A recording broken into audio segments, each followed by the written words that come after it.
選擇一個城市去長期生活，其實就同你同伴侶相處一樣。如果想要長長久久，我哋優先需要考慮嘅唔係對方有幾多優點，而係佢身上有幾多缺點係我可以接受到嘅。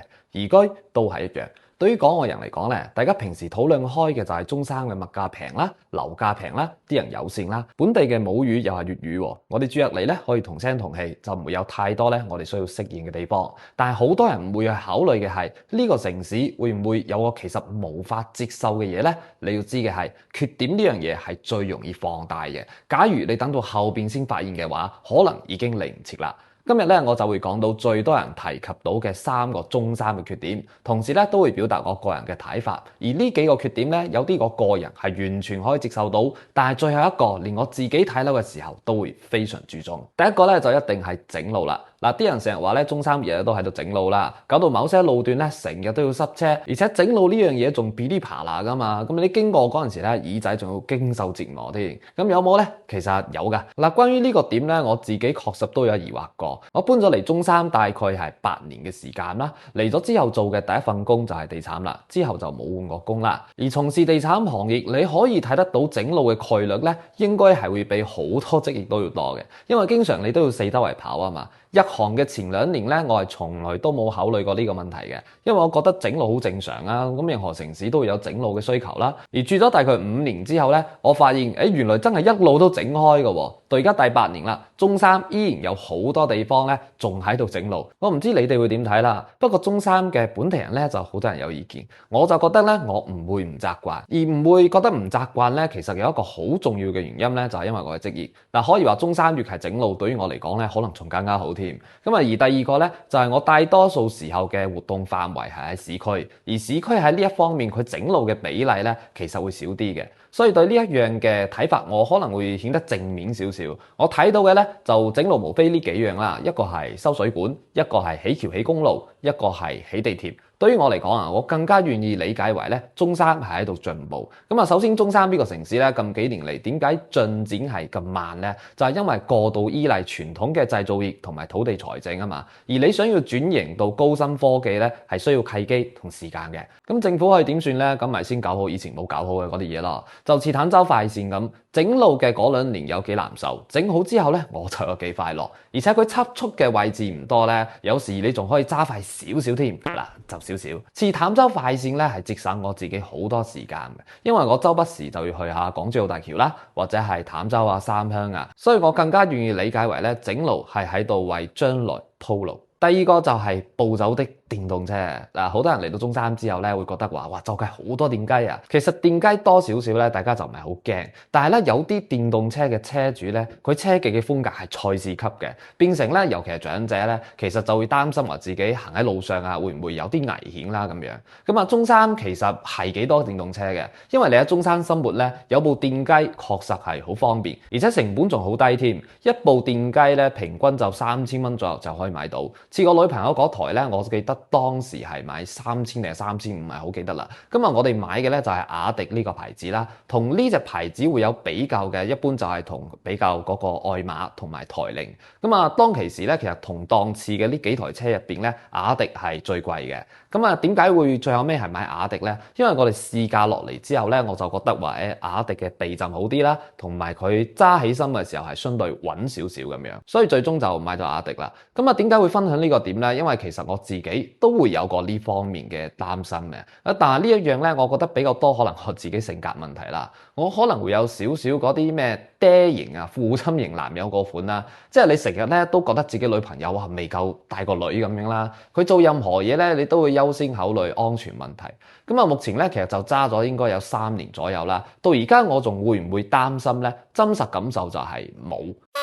但係呢個都同活動範圍有關係。熟悉我嘅客戶知道我而家住嘅係住喺博愛笏路啊嘛。咁啊，首先好明顯咧，我住嘅呢一區電動車，我認為係好少嘅，而且普遍啲人咧揸車會文明啲。咁啊，另一方面可能就係時間麻痹咗我吧。咁啊，一開始咧其實係擔心嘅，你驚佢話車技唔好啦，又驚會唔會其他人亂咁揸車啦。而到咗而家咧，如果唔主動提及嘅話，我都唔會諗到呢樣嘢嘅。所以我又確實咧冇一個十分之好嘅解決方案俾大家。但係從心而論咧，中山電雞嘅數量其實我覺得對比好多城市嚟講，真嘅唔算多，甚至乎比好多城市都仲要少添。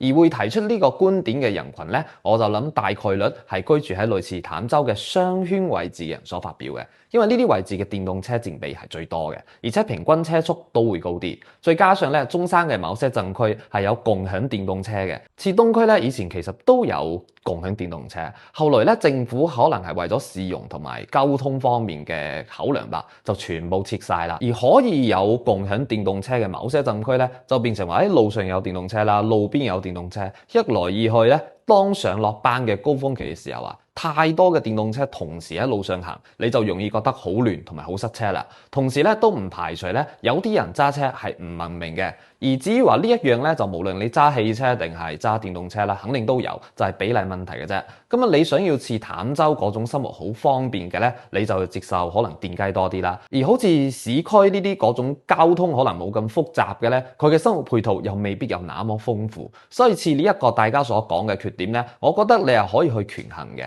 咁反而有一個點咧，我個人仲未係好接受到嘅嘢咧，就係好多人揸車係好慢嘅。咁有時你會喺一條限速80嘅道路上咧，遇到嗰啲行20、30嘅人。嗱，我雖然表示尊重咧，但係就唔係好理解咁樣。第三樣，年年都要上報道嘅水浸。